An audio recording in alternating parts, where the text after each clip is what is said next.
Hi and welcome to Ari's Review Show. Today we are going to be reviewing the Zoom F1 recorder. The Zoom F1 is a pocket-sized recorder and in my opinion one of the most versatile audio recorders on the market today. What's so special to me about the Zoom F1 is how many different things it can do. For one, you can plug a lapel microphone into it, which is the package that I bought. It came with the Zoom lapel, and that is the audio you are hearing right now. This is the Zoom F1 recorded into a lapel microphone. And of course, Zoom included their attachment port.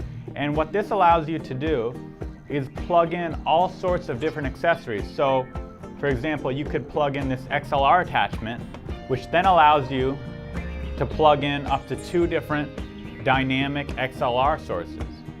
So you could plug in 2 of these microphones right here for podcasting. As long as it doesn't require phantom power, you could plug it in here.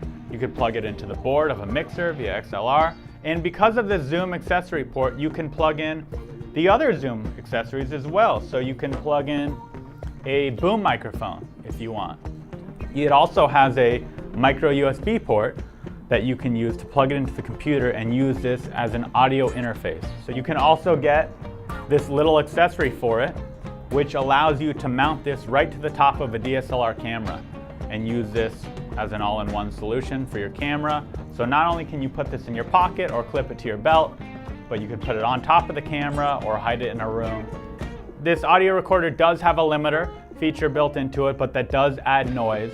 So if you know you're not going to be able to touch the recorder and you're going to have an audio source that has a wide range of volume, then you might want to use the limiter. But otherwise, I'd recommend not using the limiter.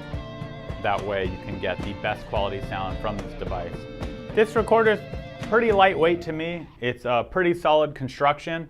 There is some plastic on it, but there's nothing on here that I feel like, oh, that might break down the road. It records right to a micro SD card. This has a headphone input for monitoring, as well as a 3.5mm line input or microphone input. Of course, it's not perfect. For one, it has a micro USB port. I would love to see them change that to a USB-C port up to the latest standard. Another thing that I didn't really like about this recorder is the levels. Now, when you're adjusting the levels, it just has basically stages. So you could do it at low, mid plus, high plus. You can't get that precise audio tuning. You can't do it 1 through 100 like you can on most of the other Zoom recorders. I would like to see a way to just get it exactly how I want rather than get it in that general spectrum and then change it in post. I would have really liked to see a tripod threading on the bottom of the device. On the Zoom H1, you can mount it directly onto a tripod. And in the more expensive F1, you have to get this $30 accessory to do that. And I really think this is kind of a waste. I think they could have just had this right built in. But overall, I would say I love this recorder because you can do so many different things with it and it's in such a small package.